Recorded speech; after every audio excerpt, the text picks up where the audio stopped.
Hello दोस्तों, let's crack it की explainer series में आप लोगों का स्वागत है। और इस वीडियो के अंदर डिस्कस करेंगे एंटी ट्रैफिकिंग बिल के बारे में, जिसका पूरा नाम आपको मिलेगा trafficking in persons prevention care and rehabilitation bill 2021। कुछ प्रोविजंस जानेंगे और कुछ आपके जो क्रिटिसिज्म है या इश्यूज़ हैं उनको जानेंगे, बस बात खत्म हो गई। ठीक है, तो जीएस के पेपर में इतना ही लिखने के लिए आएगा, या तो आपसे प्रोविजंस पूछेगा और प्रोज पूछेगा। तो जो प्रोविजंस हैं उनके बेस पर प्रोज लिखे जाएंगे और कॉन्स मैं यहाँ पर बताऊंगा कि क्या क्या प्रॉब्लम्स आपको दिखेंगी।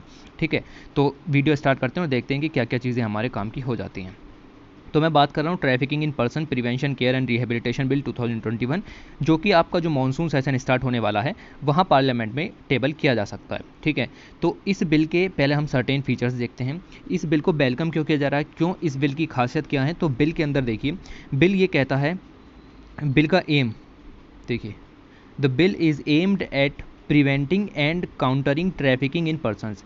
किसी भी पर्सन की ट्रैफिकिंग नहीं होनी चाहिए, उसको प्रिवेंट करना है, उसको काउंटर करना है। स्पेशली वुमेन और चिल्ड्रंस को यहाँ पर हमें स्पेशल फोकस के साथ देखना है। और साथ ही आप देखिए, टू प्रोवाइड फॉर केयर, उनकी केयर भी करनी है, प्रोटेक्शन भी करनी है। और याद रखिए, अगर विक्टिम है यानी कि ट्रैफिकिंग हो चुकी है और हमने उसको रिहेबिलिटेशन भी कराना है, तो रिहेबिलिटेशन ऑफ द विक्टिम का भी प्रोविज़न इसके अंदर मिलेगा। ओके, और साथ ही उसके बाद आपको प्रोविज़न मिलेगा वाइल रेस्पेक्टिंग देयर राइट्स, उनके राइट्स को भी रेस्पेक्ट करना है, and creating a supportive legal economic and social environment उन लोगों के लिए क्रिएट करना है, चाहे वो विक्टिम हो या फिर ह्यूमन ट्रैफिकिंग का जो है वो अभी इनिशियल स्टेज में हो। ठीक है, तो उनको ये सब प्रोवाइड कराना है।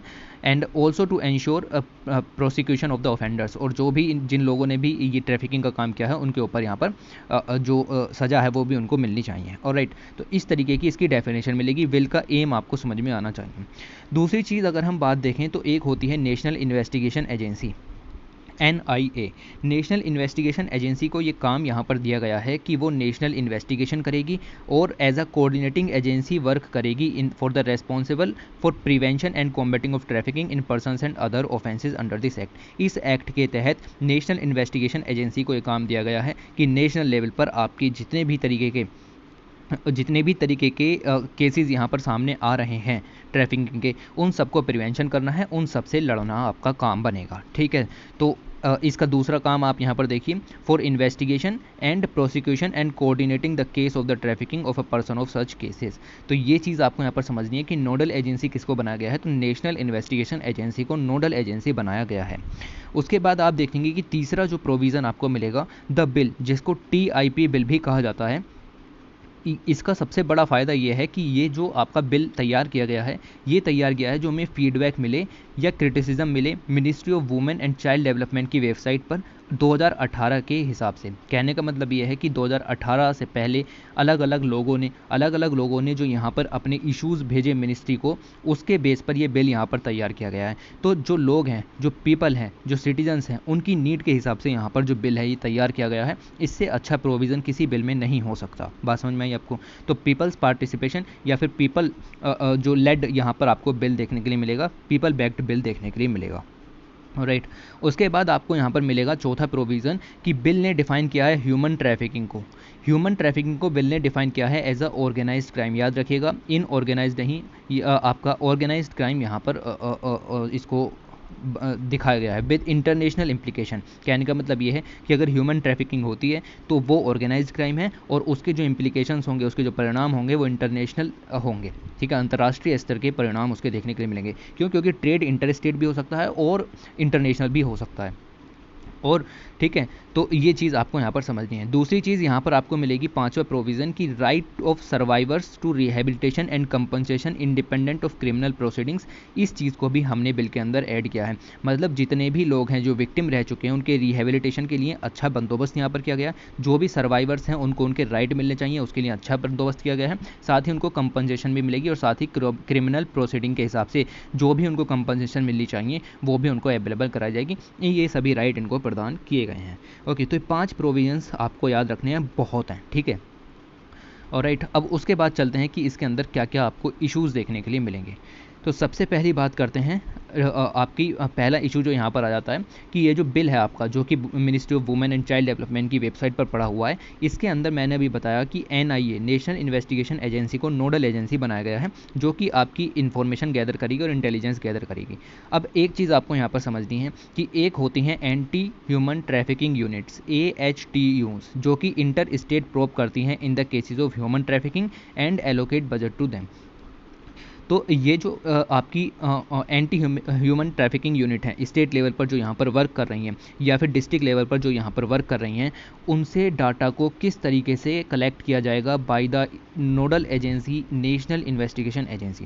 कहने का मतलब पहला इशू ये है कि national investigation agency anti human trafficking units जो डिस्ट्रिक्ट और स्टेट लेवल पर वर्क करती हैं, उनसे किस तरीके से आपकी इन्फॉर्मेशन को, इंटेलिजेंस को इकट्ठा करेगी, ये बात क्लियर नहीं है अभी तक भी। ठीक है, तो पहला इशू आपको समझ में ये आया। दूसरी चीज़ आपको यहाँ पर समझ में आएगी कि जो ड्राफ्ट बिल है जैसा प्रेजेंट स्टेट में है, ये साइलेंट है on the rescue protocol except the reason of believe by officer not below the rank of sub inspector. कहने का मतलब ये है कि एक हो गई आपकी एंटी ह्यूमन ट्रैफिकिंग यूनिट्स, इनका जो वर्क है वो आपका इन द कन्फ्लिक्ट चला जाता है विद अ पुलिस ऑफिसर जो कि सब इंस्पेक्टर की रैंक का है। तो ये लोग अपना काम करेंगे, लेकिन अगर सब इंस्पेक्टर का मन कर गया, रीज़न ऑफ बिलीव के बेस पर उसका अगर मन कर गया, तो फिर वो इनके काम में हर्डल भी डाल सकता है। बात समझ में आई? तो दूसरा इशू यहाँ पर समझ में आता है आपको ये वाला। ऑलराइट, तो ये इशू को याद रखना है। तीसरा इशू यहाँ पर आएगा, there are also concern about the absence of community based rehabilitation. Community based rehabilitation का कोई भी प्रोग्राम इसके अंदर इंक्लूड नहीं किया गया है। तीसरा मेन इशू याद रखना है। ओके, चौथा इशू आपको मिलेगा यहाँ पर कि बिल के अंदर क्रिमिनलाइज किया गया है सेक्स वर्क को। याद रखना कि सेक्स वर्क को ट्रैफिकिंग से नहीं जोड़ना चाहिए। ठीक है, तो ये दोनों अलग अलग चीज़ हैं, दोनों के ऊपर अलग अलग तरीके का लेजिस्लेशन आना चाहिए। तो उसी को देखते हुए बिल को क्रिटिसाइज़ किया जा रहा है कि बिल क्रिमिनलाइज करता है सेक्स वर्क को, और अगर आपने सेक्स वर्क को एज अ प्रोफेशन चूज़ किया है तो उसको भी क्रिमिनलाइज करने का काम करता है। ये बात किसने कही? तो ये बात दरबार नाम के जो सबसे बड़ा सेक्स वर्कर्स कलेक्टिव बेस्ड है कोलकाता के अंदर, उन्होंने ये बात यहाँ पर कही कि क्रिमिनलाइज करता है सेक्स वर्क को। द बिल मिक्स कर देता है issue of trafficking and the sex work. तो ये दोनों चीज़ें अलग यहाँ पर रहनी चाहिए, इन चीज़ों को मिक्स नहीं करना चाहिए। क्यों? क्योंकि आप देखिए कि अगर आपका सेक्स वर्क है तो उसके अंदर दोनों चीज़ें यहाँ पर आ जाती हैं। एक तो आपका हो सकता है कि ट्रैफिकिंग के ज़रिए हुआ हो, दूसरी चीज़ यहाँ पर हो सकती है इशू ऑफ कंसेंट यहाँ पर आ जाता है। ठीक है, तो दो चीज़ें यहाँ पर आई, एक तो प्रोस्टिट्यूशन आया, दूसरा पोर्नोग्राफी आई। इन दोनों के अंदर इन दोनों वर्ड्स को आपका जो एक्सप्लॉयटेशन की डेफिनेशन के अंदर ऐड किया गया है इन द बिल। याद रखिएगा, इन दोनों को डेफिनेशन ऑफ एक्सप्लॉयटेशन के अंदर यहाँ पर इंक्लूड किया गया है, और इशू ऑफ कंसेंट को इररिलेवेंट कर दिया गया है। मतलब कहने का ये है कि प्रोस्टिट्यूशन है या पोर्नोग्राफी है, इनमें लोग अपनी मर्जी से भी जाते हैं। बात समझ में आई आपको? तो ये आ जाए इशू ऑफ कंसेंट, लोगों का अपनी मर्जी से जाना भी इसके अंदर इंक्लूड होता है। तो आपने उस इशू ऑफ कंसेंट को इररिलेवेंट कर दिया। हो सकता है कि लोग कुछ अपनी मर्जी से गए हों, लेकिन आप उसको ट्रैफिकिंग का नाम दे दो। तो ये कुछ सर्टेन इशूज़ हैं, अलग अलग सोसाइटी, कम्युनिटी, जिनको भी जो दिक्कत हुई उन्होंने यहाँ पर इस चीज़ को बताया। ऑलराइट, तो मैंने आपको यहाँ पर 5 इश्यूज़ बताए, 5 प्रोविजंस बताए, जो कि आपको सिर्फ और सिर्फ एक आर्टिकल के अंदर से ही समझ में आ गए। मेरे हिसाब से इससे ज़्यादा जनरल स्टडीज़ के लिए पढ़ने की ज़रूरत नहीं है। एंटी ट्रैफिकिंग बिल, और अभी तो बिल स्टेज में है, और अभी आपको देखने के लिए मिलेगा कि पास भी ये यहाँ पर हो ही जाएगा। ठीक है, तो इस चीज़ को देखते हुए इतना काफ़ी है, और इसी के साथ वीडियो को एंड करते हैं। Thanks for watching, take care.